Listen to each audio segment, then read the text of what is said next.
Welcome everyone to another NIRx webinar, and I already skipped the slide. There we go. So today we're going to talk about Satori, more specifically about a new update on Satori, the 2.2 update.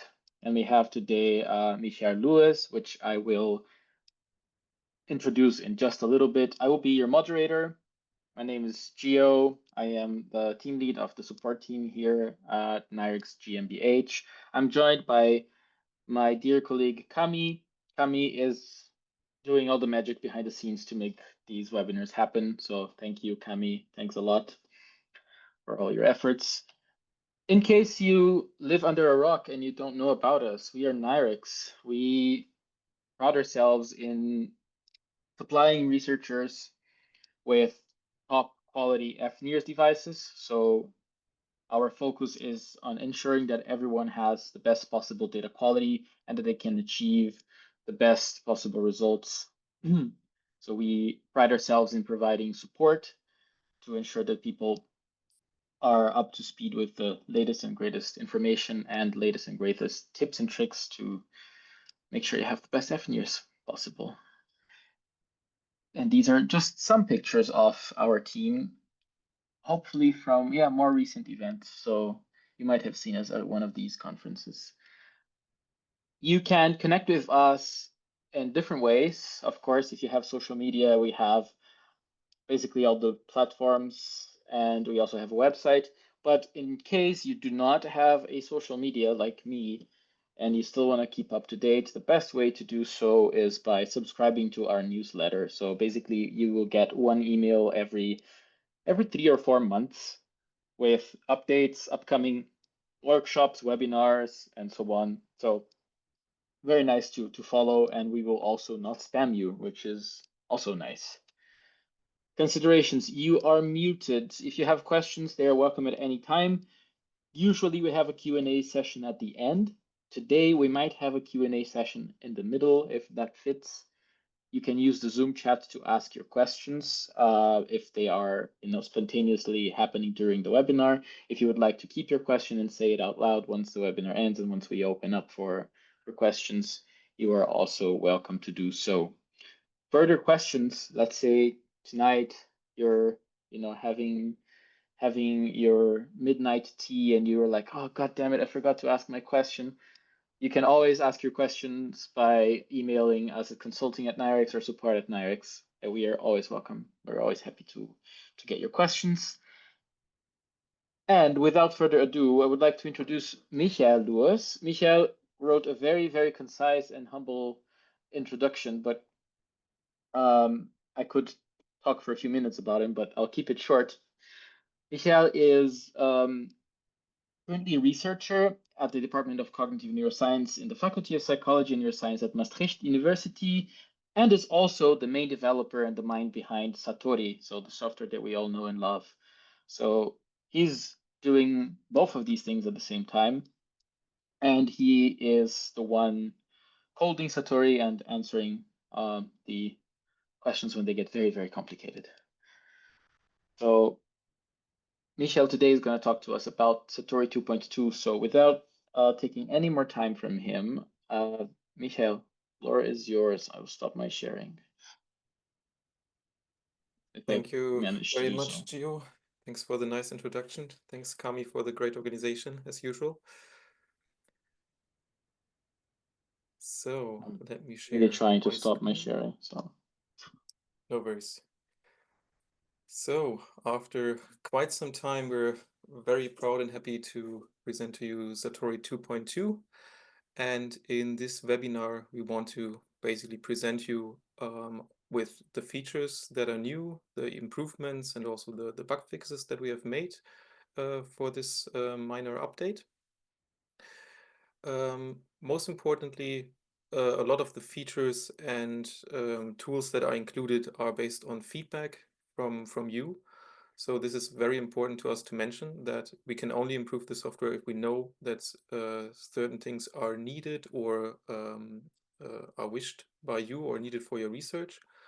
So thanks for sharing, first of all, but I will of course mention for the steps that we have used or integrated with the help of you. I will mention the specific people behind that.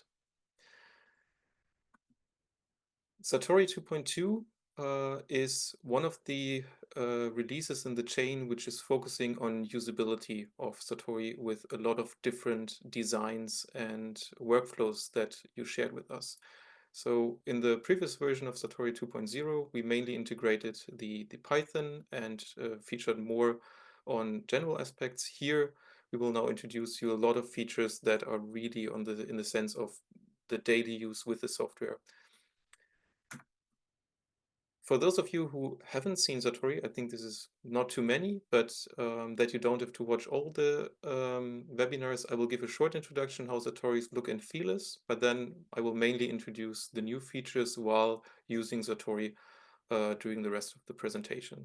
So I hope that for those of you who haven't seen Satori before, that you get a very easy jump into the software, and for those of you who have already or using Satori for a longer time, that you really see the new features in action and maybe can even ask questions directly in the chat when you feel like. So currently, the list of features for 2.2 already include 2.2.2, so we have a subminor that we integrate here. And the list of features is quite extensive, and we were also a bit overwhelmed by all the feedback and features that we integrated. So it's a bit of a challenge to put this all together in a webinar, but we try our best to integrate and keep you along with all the features and all the updates that we have done. And what would be like easier to do than just using Satori for that directly? Instead of showing you individual slides of a feature, we use now Satori and we'll go through the steps individually. So for that, I just open the software. So 2.2, you don't see the subminor versions here, but the subminor version is displayed in the bottom left of the software.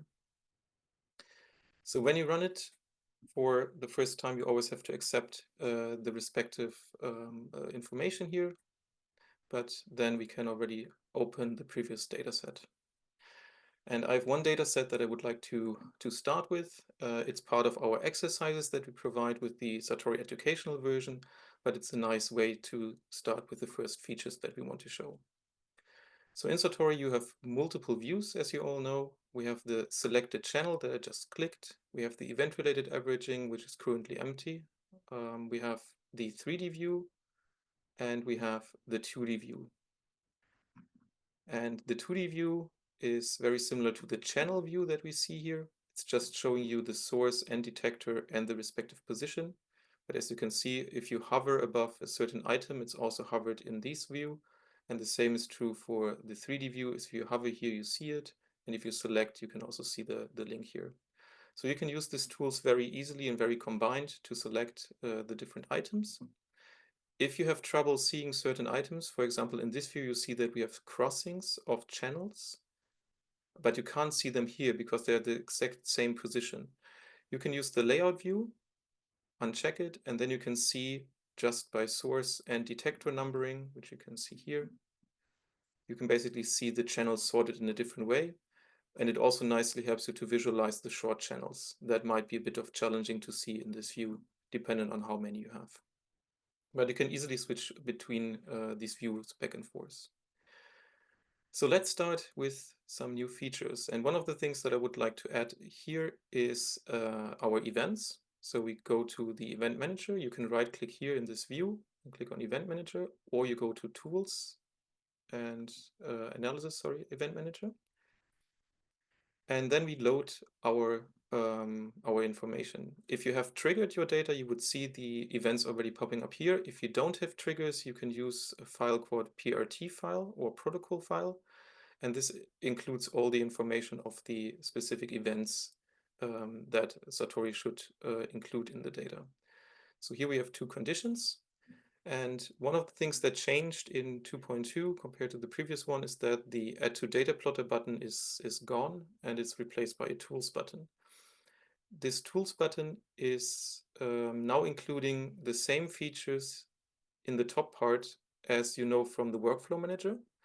So if you go to the workflow, you can now apply the same information from the workflow also here with these elements. The only thing you have to do is basically to select a certain item and then click on apply, which will then apply the information here. So for example, if I want to rename the first condition, I think this is right tapping, not 100% sure, but let's try.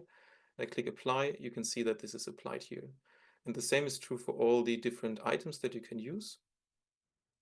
But yeah, you can take some time to go through them. They are helpful with respective designs that you were using or specific things that you want to do for your analysis that includes shifts or splitting, but we'll come to this in a second. But in addition, you have the option to apply a shift to all conditions or only the selected condition. And this option is especially helpful if you want to change something in your design. So for example, move all the conditions one step further, dependent on the first or the last or an in-between event. You can just enable this button and then you would have the ability to change the duration here, and that would then move back and forth the respective items, so all of them or individual ones. Just change the color to make it a bit easier to see. I like red and green, so just doing this. And then I do go for green. So if I click apply to dataset, as before, you can see that the individual events are now visualized here in the top. And with that, I also now see that in these views, the signal is now shown, so that we see now the event-related averages for each of the conditions. One of the things that you can see here is that you might have some problem to really inspect the event-related average because the standard deviation might be bigger than the display. Now with 2.2, you can go to settings and then click scale to standard deviation limits. And then you can see that the scaling of the data is now changed to this level. It makes it a bit easier to see, and thanks to especially Elena for this feedback, and it gives you a bit of more flexibility. Another thing that you can change in the event-related averaging is if you go right-click here, event-related averages. Before, in the previous versions, you could only select the top part, meaning the before the onset, and the post, so after the onset, the timing. So in this case, since we have a 10-second interval, probably 20 seconds is fine. But now you can also enable a baseline correction and define the time that should be used for the baseline correction. So here, 5 seconds before the onset and directly to the onset. If you press OK, it will update the views and does this for this individual views, so all the channel views, but also for the view over here. So you can then easily see the effect of these tasks. One of these specific options, so the baseline correction, is therefore extremely important for another item that we have added, and that is available in the analysis and AUC calculation. So you can now calculate the area under the curve of your signal for a certain interval and a certain condition.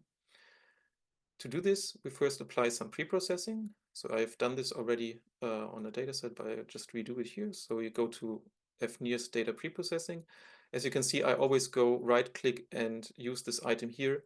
You can, of course, go to analysis fNIRS data pre-processing. Just use what you feel like most comfortable with. But we add some shortcuts here to this for the most used item. If we get feedback from you that you have a specific item that you most often use, we can definitely integrate it also in this view. This is the fNIRS data preprocessing tab, and it includes the basic features if you just keep it like this. If you want to change certain parameters, you just click on advanced and then you see the full picture. We have now changed the size of this dialog, so the size can now be adapted a bit easier, and we have made this a bit scrollable. For certain displays, this was a problem, that the window was too big, but this is now adapted. Another option that you can find, which has changed, is in the short channel regression. You can now define yourself the specific chromophores that should be used for the SSR. So if you click on use specific chromophores, instead of using only the chromophore of that specific channel or wavelength, it would then use, for example, these two chromophores for the correction. The same is true for the items in the workflow, but I will come to this in a second. For now, we just keep it as default so that you can replace. You just click on go, and then you can see the results very quickly. You might have noticed that it looks pretty fast on my computer, and that is one of the things that we also have changed in 2.2.2. We removed, or we gave the opportunity that you can select certain validity checks and processing steps that are done for each of the file when it's loaded and when it's saved. So if you know that your data is containing, like, for example, just proper recordings, and you're using NIRx devices, then you can disable the check for SNIR file format validity, because you know already that this is coming from a proper data set.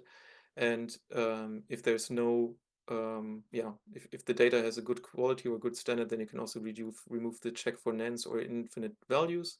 This will especially speed up the process in the workflow manager, because every time it's opening and closing a document, it would do this specific check. So now that we have performed the pre-processing, so coming back to this dialog, you can see here very clearly the shape of the response. And with the pre-processing that we have performed, we also added a normalization. And we can now use the area on the curve calculation dialog. And this looks very similar to the event-related average dialog, because it's grabbing the information from the era, but it's not changing the era setting. So if I now change something here, it would not affect the display of your items here. So you can have a different setting for the AUC, but still use the same information. So let's use for the era, for the AUC, only the time of the respective window, so from 0 to 10. We could add a bit more, but let's stick to this specific period. And we use the baseline correction from -5 to 0. You press OK. Satori will immediately start to calculate the respective area under the curve, and you can see the results directly on the map. This means that that the curves plus the maps are shown, but you can also just disable the curves, and then you can see for each of the conditions the area under the curve that it included.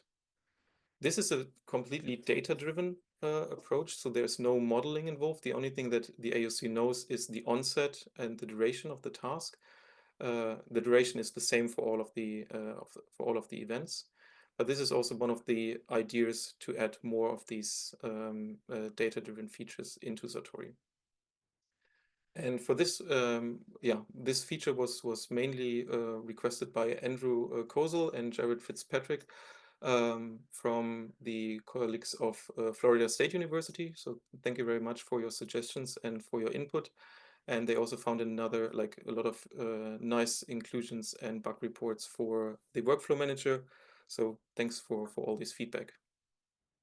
Now with the AUC, you get another point of view, and we will go back to the AUC in a second when we look at the workflow manager.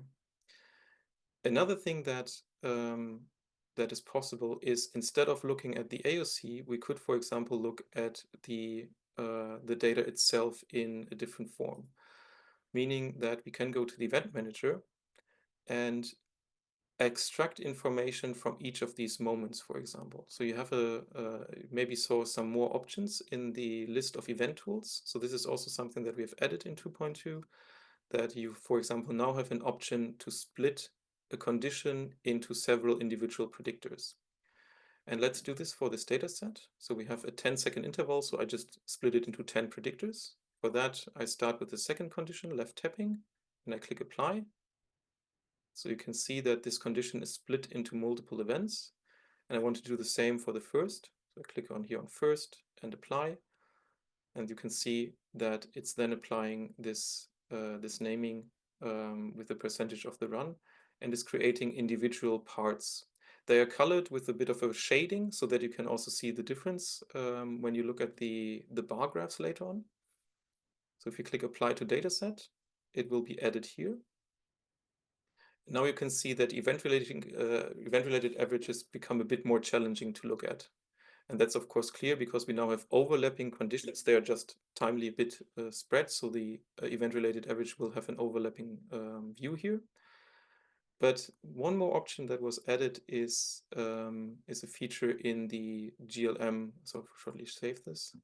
Is in the GLM. So if you go to general linear model, you can now, we don't have to do the serial correlation correction for now because we want to look at the betas. You can now define if you want to do convolution with the href or if you just want to use the predictors as they are. And for that, you only have to press here on do not convolve and use the parametric weights. Parametric weighting we haven't changed in this data set, but this is now also included in the full analysis pipeline, meaning if you have different parametric weights, I will show this in a second, this will be integrated in the statistical analysis here. So for this, we just say we do not convolve, and we just want to have all our conditions here, and just run this. So I press go. And I didn't set any statistics right now, so we don't see anything here.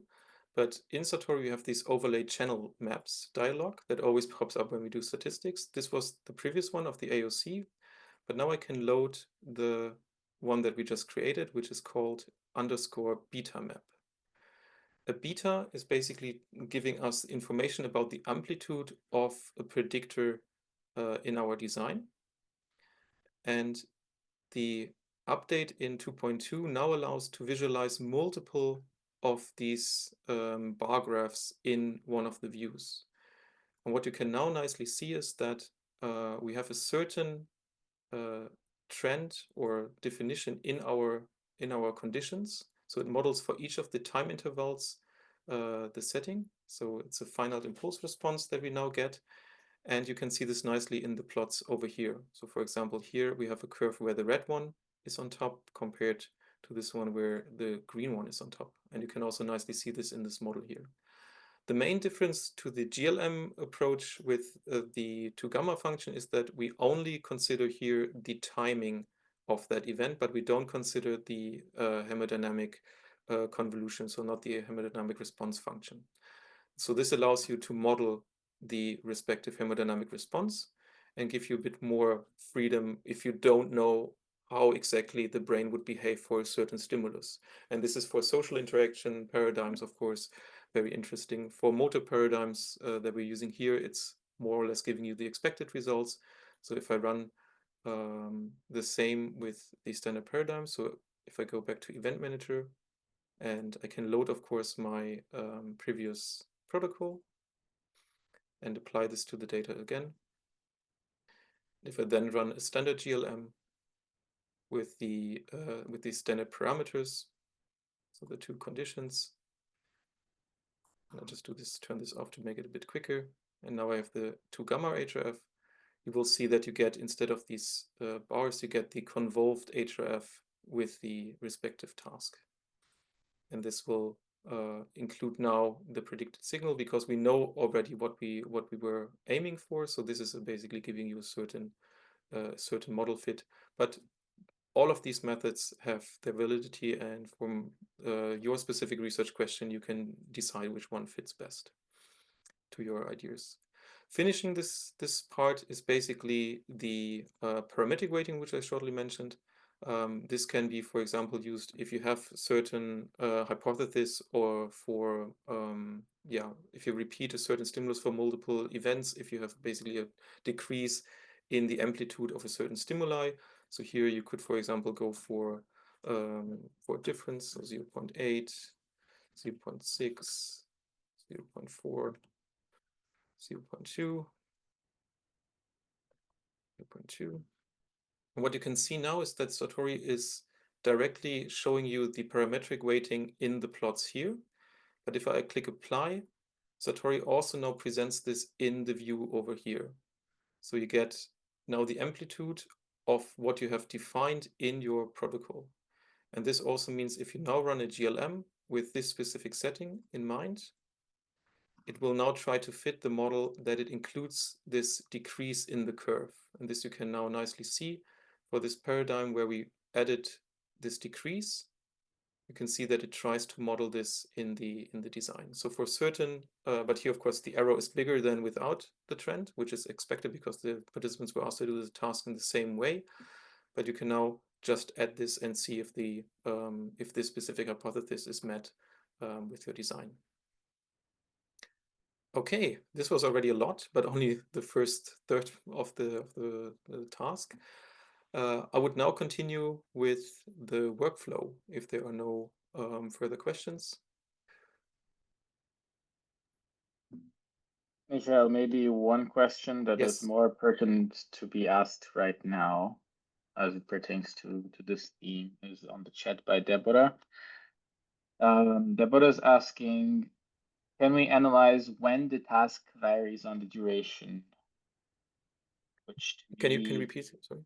yeah, you can also read it. Can we analyze when the task varies on the duration? Which I think what she's hinting at is something like time to peak or something like that, that type of analysis. But Deborah, feel free to jump in and correct me if I misinterpreted your question.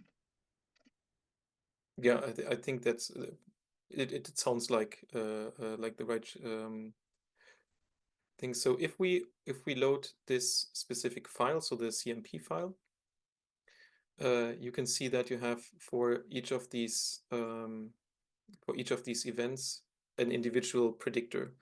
You can export this data, so the individual predictors, and you can use whatever tool you want to extract this type of information. So in a later version of Satori, we will also have these features included that you can look at these individual timings. But for now, what we do is we export this information and you can just check where they are. And since you asked this question, let's jump into this, how you can export this data easily and use this in your workflow.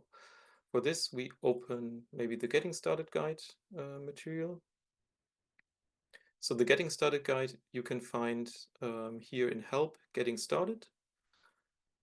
So it's always shipped with Satori directly. And this is just a different montage that, a bit different montage that is provided. And we now open the Workflow Manager. So in the Workflow Manager, we have the GLM option in a similar way, but now with the GLM option, there comes a few more things for exactly what you were asking for. So let's combine them with a data set. For those of you who haven't seen the Workflow Manager, I'm sorry that I missed out on that. The Workflow Manager in Satori is the tool that you can use to apply certain preprocessing and analysis steps for all your data sets. And to do this, you basically drag and drop individual tiles on this surface. And then you can use this, for example, load CC data to load specific data. This data can be then streamed through other tiles if they fit to the respective connection. So here, for example, concentration to concentration. If I have raw, it only fits to raw data, so I can't accidentally connect these two. It won't let you do that. And with this, you can create different, more complex ones, but we now just stick to the GLM one. So what I can do here, I can load multiple files. If I have a bunch of files, you can just search for star.snirf, and you can list all of them and then select all of them, and then it will basically include all the selected files into this document. So you don't need to individually add one by one, but you can just add them in a nice way with a search function from Windows. As soon as they are connected, you can now press configure, and it will open the same dialog that you know before. It's grabbing the information from the first SNIRF file here, and you can define contrasts and confound predictors and more information. As you might have seen in the confound tab, we now have a few more options. So you can add, for example, additional confound predictors that are the physiological signals from wings 1 and wings 2. So Satori will automatically detect if it's motion tracking predictors or physiological predictors. And you can then just select the individual predictors you would like to add as a confound to your signal. For now, we just wanted to have the specific part here. So we basically do not convolve and use the respective value. And what you can do then is export the beta values in a combined manner. And that means that Satori is using all the files that you added here and is putting them together into one comma separated value file, so CSV file that you, for example, can open with Excel directly. And there you have very easy access to all the betas, to all the values, and can basically calculate whatever you needed with respect to time to peak, amplitude differences, slope, and so on and so forth. So this option, export combined, is, yeah, also thanks for the guys from FSU, is very helpful for that. And you can also export confound predictors. This is extremely interesting if you want to check how much does a specific predictor contribute to the signal. Important that you first normalize them to really be able to compare.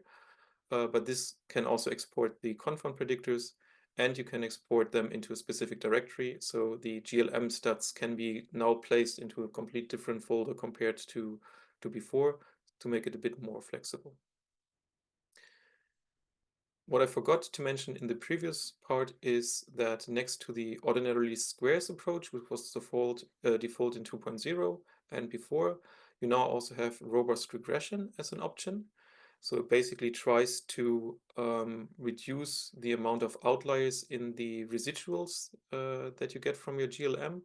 And this is possible to change as a default option. You just go to the options tab and can select the default single study GLM method, either OLS or robust regression. For correlation analysis, we can now also perform zero correlation correction. This is always using the robust regression. Never mind what you set here. So this is always using the robust regression approach for the zero correlation. So I hope this went not too far above your answer, but here's one of the things where you can grab the data that you want to have. So next to the GLM, you also now get in the workflow all the settings saved of the GLM. So whatever I've selected here should now be present when you click again on this specific item. Yeah. So these settings are stored, and they are also stored when you save the workflow. The idea of the workflow is that you can save and load them from wherever you are, but you can also share the workflow even though you don't have the data on your computer. So if you want to share them with someone else in your team, you can just save the workflow, send it to them, and they can load the workflow on their PC, or they can just open it with a text editor. It's just a JSON file that has all the information in there. Okay, another new item that you might have seen in the list is here the cross correlation. So Satori now allows you to do the cross correlation for all the items that is selected here. And this will then create a cross correlation for all the individual files, which the output will be always stored next to the file. And then you can basically open these text files and check the cross correlation results. So it's very straightforward to apply this cross correlation to all your data that you have. And let's go to the event manager. This one is, as I said before, now represented also in the normal event manager from the GUI that you know. So you have a lot of different options that you can use, and this also includes the split of the conditions. So what I've just done manually, you can just apply yourself by connecting these two dots. So here, for example, I can combine them, and then I split. And I think here it's also a 10 that I can use. So if you run this, basically go through each of the items and then performs the respective processing.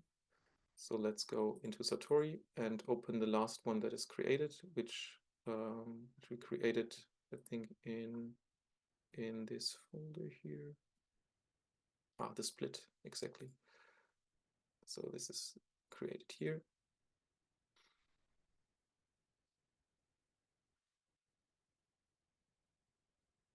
Then you can see that the respective split is applied to all of the individual items, and you have, again, the split now of the first condition.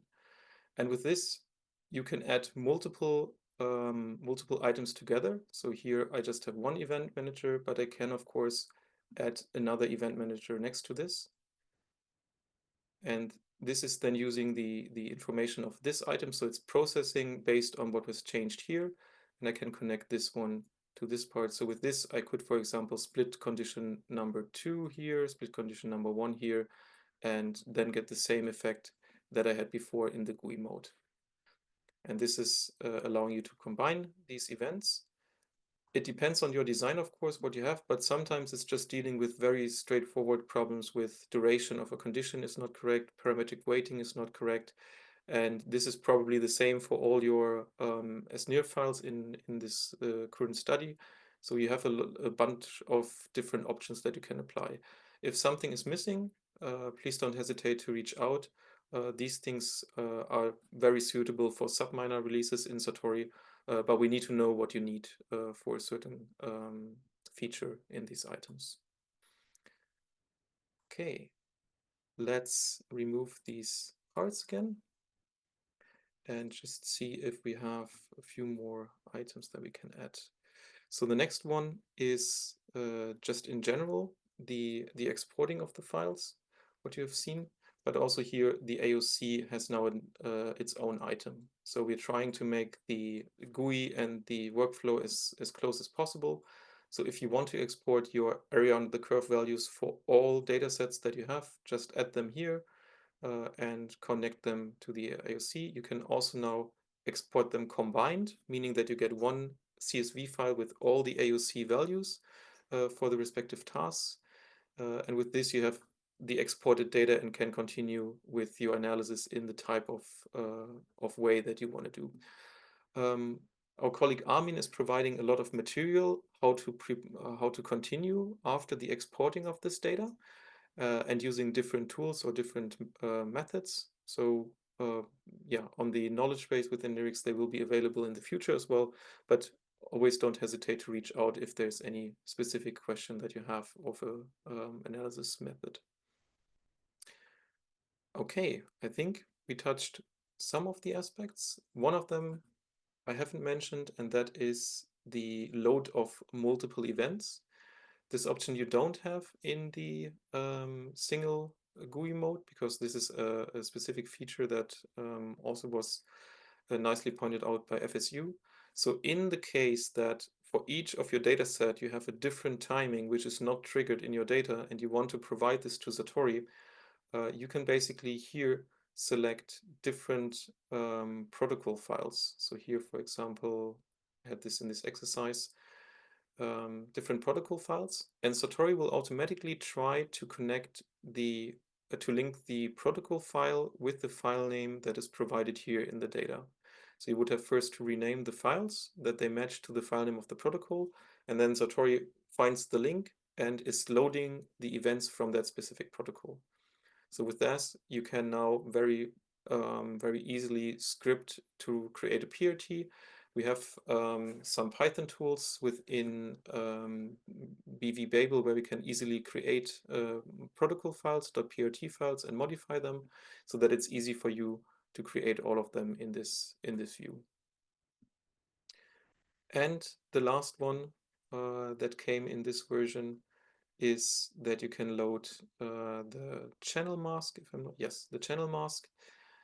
This is something that might be especially helpful for your analysis of the fNIRS data. In Satori, we have two ways of dealing with channels. One is that you can mask the channel. So it will basically shown as an empty tile. The data is still there. It's just hidden from the item here. So it can be still retracted by unmasking the channel. But if you want to remove this channel, you just basically mask, and then you go to tools and then remove masked channels. Now, for one of these channels, it might not be that helpful, but if you, for example, for your post-hoc analysis want to get rid of the short channels, you can just go to layout view, mask the short channels. Doesn't really take much time. So you just click them through. You have to do this only once. So you created this. Then I saved the file. And this is now my file, this sNIR file that I can use for the masking. So in the workflow, I can load the channel mask, which is basically the file that I've just created. So this is the split. And this will then be used to mask a certain item. And this I can combine with the removed mask channels. And with this, I would be able to load my short channels, remove it, and then save it again to the data set. Let me check if this is the right GSG. So this you have to take care yourself that you're using the same naming. So I run basically the loading, the removing, and then adding it here. So we hope that this is RMC.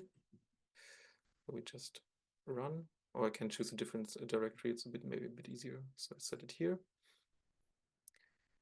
And then I click run.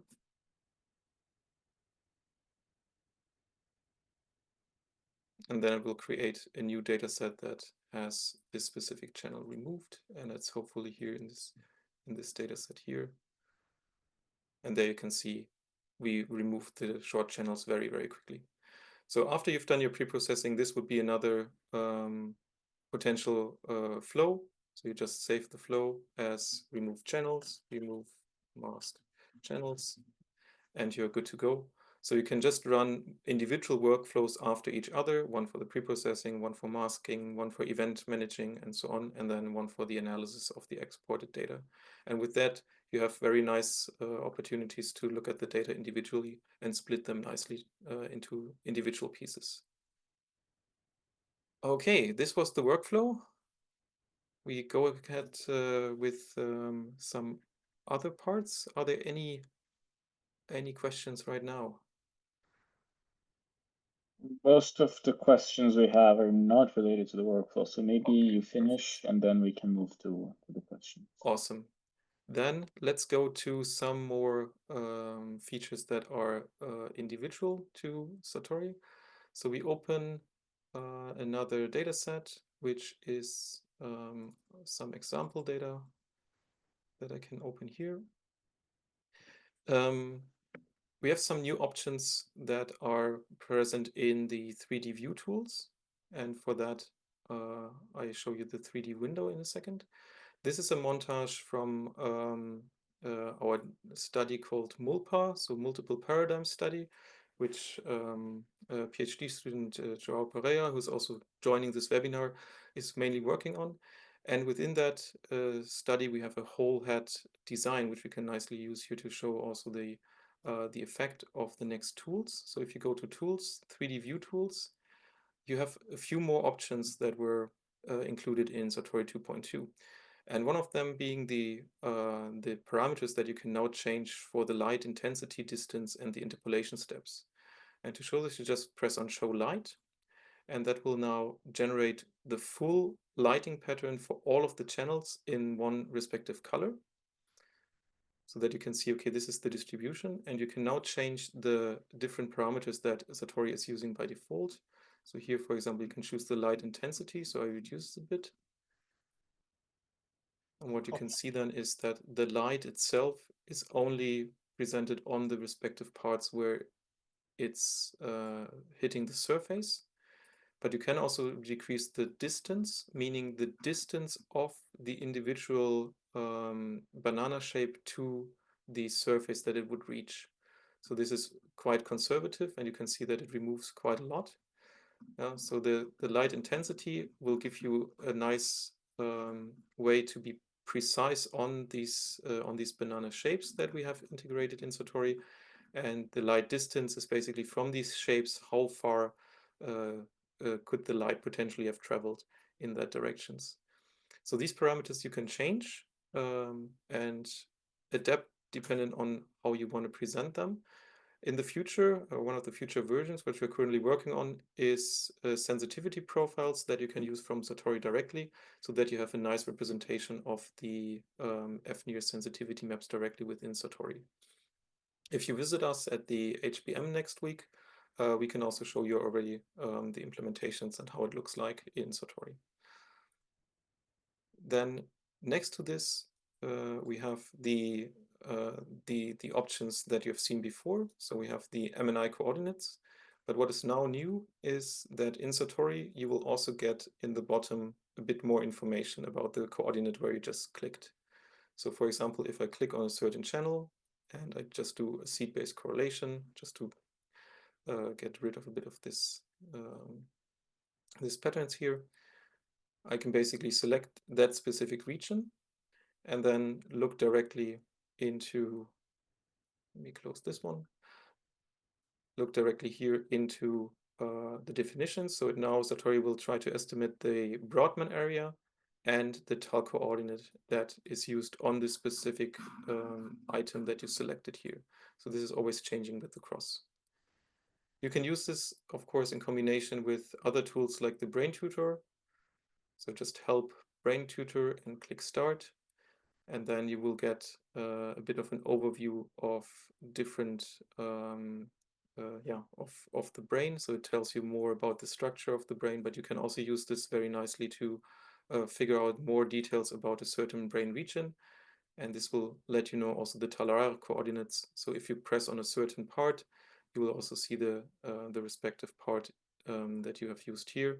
So it's a nice way for you to check if your coordinates and the part which you are looking at, if this makes sense. And in addition, you get to these respective parts in the brain, you get a nice description, what it entails, what the where it connects to, and what the respective location is. So these things you get now as soon as you click. So as soon as you have somewhere a brain activity pattern that you want to have more details on, you can just click into these specific tools.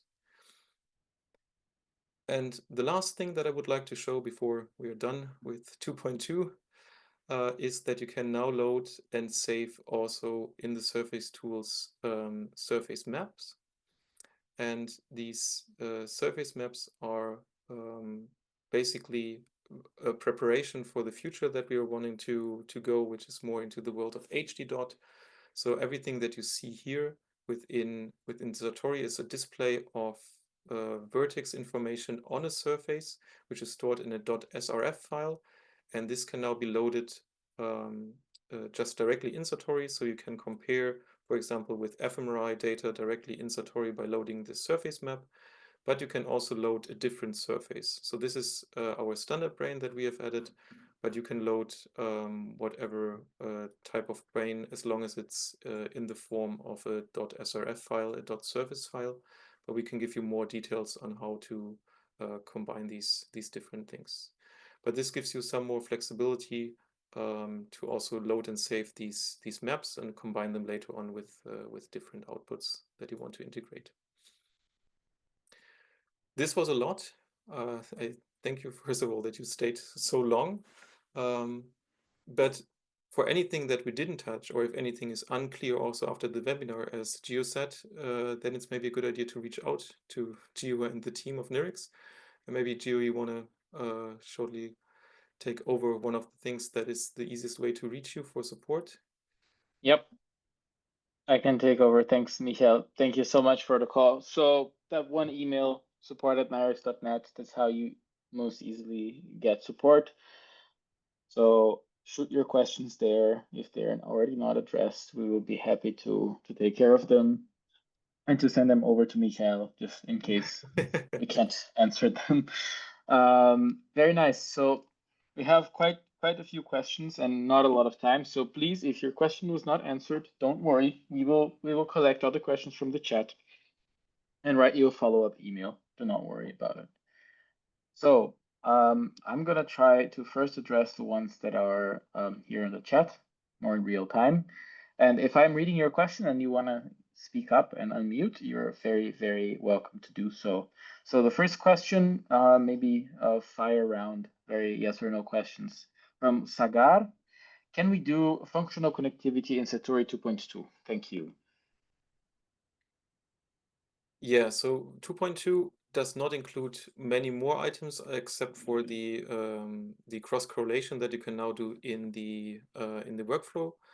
But we're currently working on many more functional connectivity tools that include just resting state functional connectivity with using the GLM and using connectivity.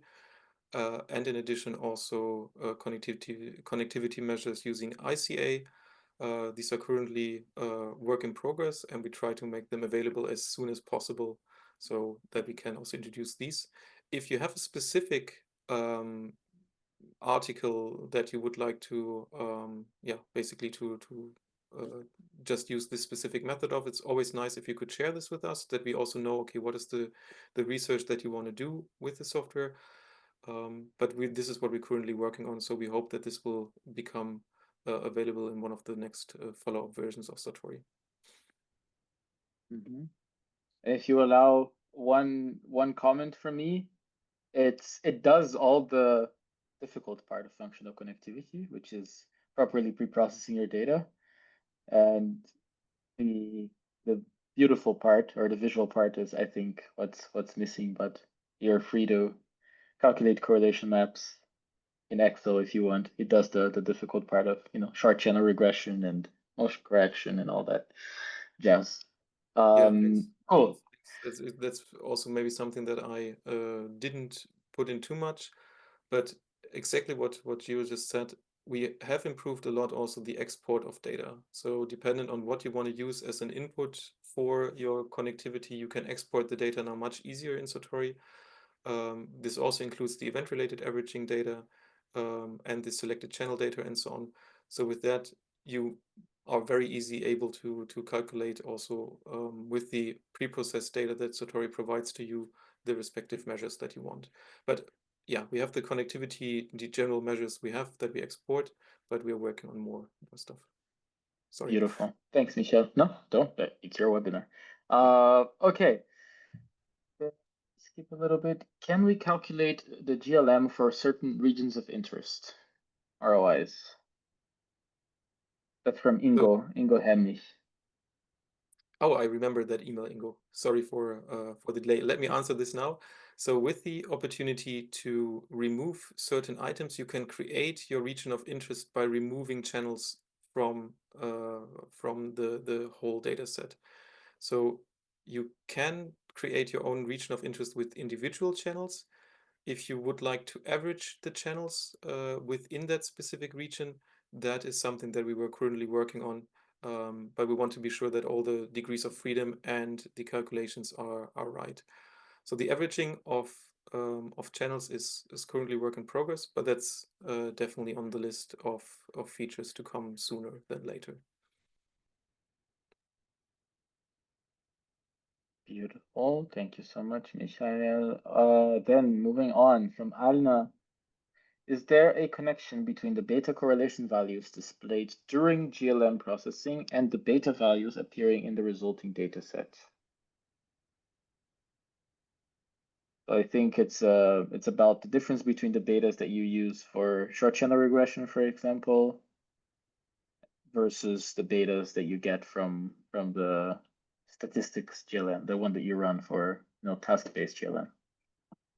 Okay, so the method that we're using is basically the same. So we also use the GLM-based regression method for the short channel. So the betas that we're getting here are exactly from the same source. So that you would also see, dependent on how you run this specific method, if you, for example, clean the short channels here, and like all the short channels, and then you run the GLM, you would see that there's no influence anymore from the short channels because it's using exactly the same method. So the betas are identical. So if you export the confounds and you include in your GLM to add these confound predictors, then you can also export them in the combined measures, and you get the contribution of each of the short channels from that, which is basically running this one from the pre-processing dialog. It's giving you the similar output.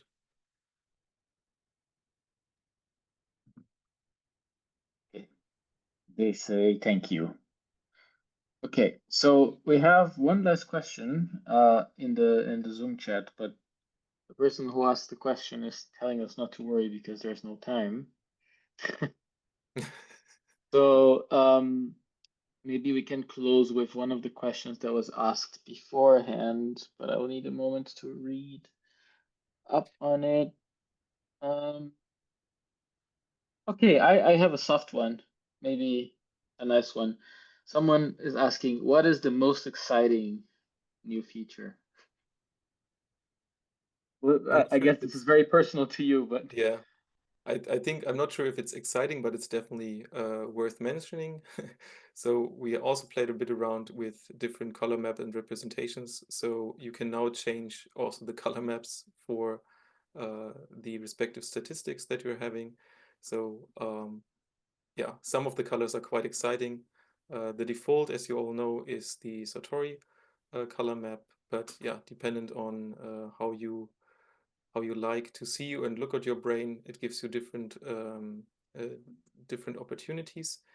And one of the things that yeah, also the different coloring of these shapes give you is that you can select dependent on how you set up the brain mesh, you can hide or show specific items. So if I go to tools, 3D view tools, remove the head model, the layout, the reference label, and the axis, I basically get a different view of the brain and can then seamlessly integrate this. So I can also use, so sometimes it's important when you create your figure for your publication to change the background of your scene. So change this to white is very often a thing.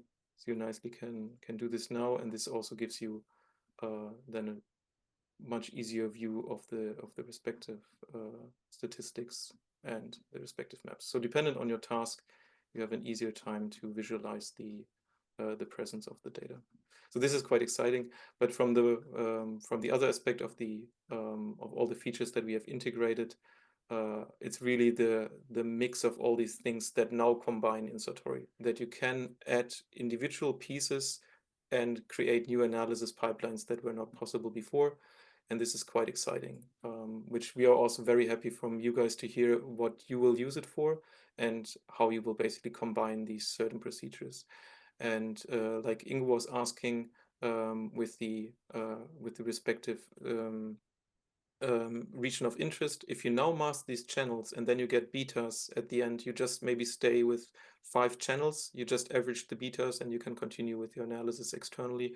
These things make it very, very easy now to use. And maybe they're just one step ahead and you just need, yeah, just try to support. And maybe we have already a solution in Satori which is just not directly obvious, but we try to make them more obvious in the next couple of months with material that shows how to use these features and with more guides and exercises. And this also continues with the multi-study GLM part. awesome. Thanks a lot, Michael. We are 1 minute over time already. And as I said before, people, if your question was not answered, it will be answered. We'll follow up on email. So yeah, with this, I finished the webinar. Thank you once again, Michael, for your time and for your brain. Thanks, Thank Kami, you. for organizing everything, and thanks everyone for joining. Have a nice rest of your day.